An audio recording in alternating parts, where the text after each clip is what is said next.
আমি মাছটা ফ্রাই করতেছি। আমার অনেক ভয় করে মাছগুলো ফ্রাই করতে, কারণ তেলচিতে আমার হাত পড়ে গিয়েছিল 2 দিন আগে, 2-3 দিন আগে। আর মাছগুলোর নাম আমি অবশ্য এতটা জানি না, এগুলি সামুদ্রিক মাছ। আসলে অনেক ধরনের মাছই তো আমি আনি, সব মাছের নাম আসলে জানি না, এটা কি মাছ আমি বলতে পারবো না।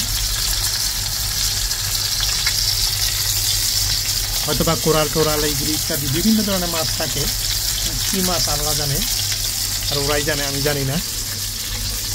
আমি শুধু এটুকু জানি মাছটা হালাল এবং সামুদ্রিক মাছ, এটা খাওয়া যাবে, তাই খাচ্ছি।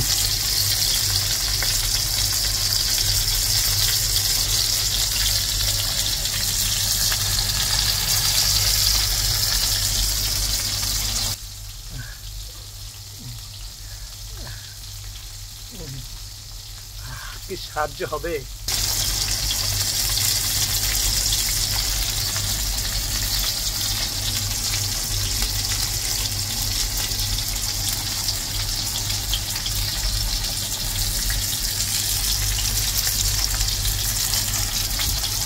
আমি অবশ্য একটা মাছখোরও, আমাকে অবশ্য মাছখোরও বলা যায়, অথবা মাছখোর, কলাখোর, এইগুলো আমাকে বলা যায়, কারণ আমি আসলে এইগুলি খুব পছন্দ করি। এগুলো আমার খুব প্রিয়, মাছ আমার অনেক প্রিয়, ফিশ আমার অনেক প্রিয়, কারণ আমি জানি ফিশ খেলে শরীরের কোনো ক্ষতি হয় না। কিন্তু এটা আসলে অনেক পরে বুঝেছি, যদি ছোটোবেলায় বুঝতাম তাহলে শরীরে কোনো রোগ আল্লাহর মতো বাসা বাঁধতে দিতাম না।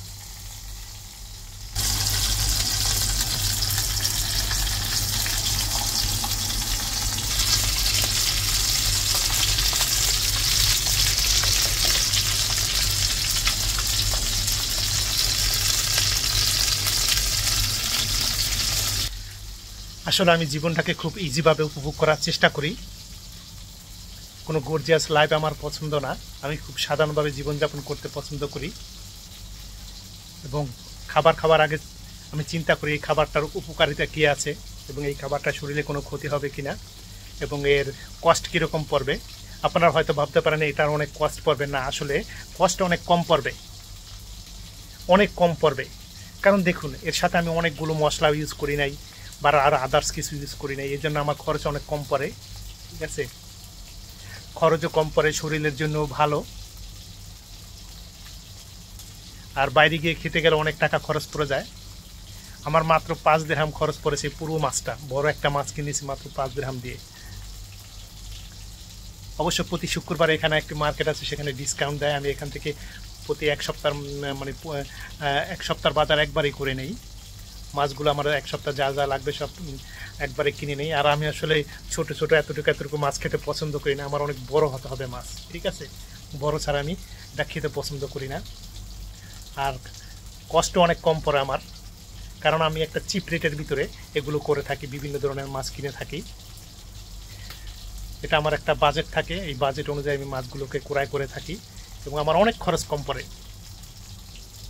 আসলে একটা ইজি লাইফ গ্রহণ করতে হলে, একটা ইজি লাইফ তৈরি করতে হলে আপনাকে কিছু নিয়মকানুন ফলো করতে হবে, আপনাকে একটা বাজেট তৈরি করতে হবে। আসলে অনেক টাকা লাগে না ইজি লাইফটা গ্রহণ করতে হলে, আপনি সহজ সরল জীবনযাপন করতে হলে আপনার অনেক টাকা লাগবে এরকম কোনো কথা নাই। ভালো খাবার খেতে হলে যে অনেক টাকা লাগবে এরকম কোনো কথা নাই। আমরা মনে করি যে না, আসলে এই খাবারটা তৈরি করতে আমার অনেক খরচ আর হয়তো বা লেগেছে, আসলে না, অনেক খরচ কম পড়েছে। আপনি একটু ট্রাই করে দেখেন যে আপনি অনেক কম বাজেটে আপনি ভালো ভালো খাবার খেতে পারবেন, তৈরি করতে পারবেন। এই যে দেখুন কি ইয়ামি হয়েছে, দেখুন।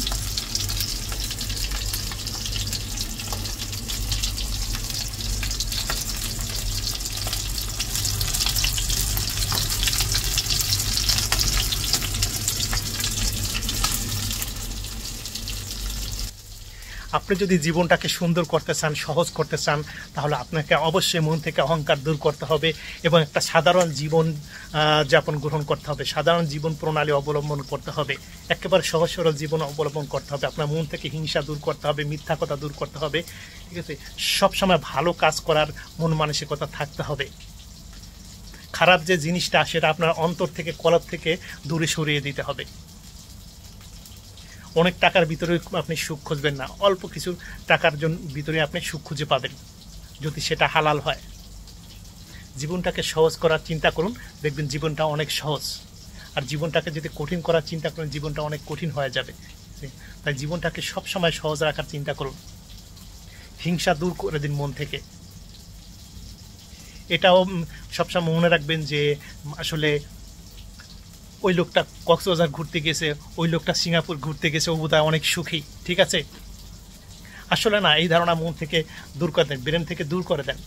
আপনার যা আছে আপনি তা নিয়েই সন্তুষ্ট থাকুন, দেখবেন জীবনটা সুন্দর হবে।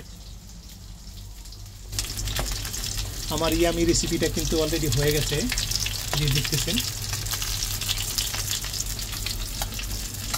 খেতে চান তাহলে অনেক টাকা খরচ পড়ে যাবে, কিন্তু আমি খুব চিপ রেটে এটা তৈরি করে ফেললাম। মাত্র অল্প সময়ের ভিতরে আমার একটা রেসিপি হয়ে গেল, একটা স্বাস্থ্যসম্মত খাবার হয়ে গেল। এটা আমি খবুজ দিয়ে সাবাই করে দেবো, একেবারে শেষ করে দেবো খেয়ে। ওয়াও!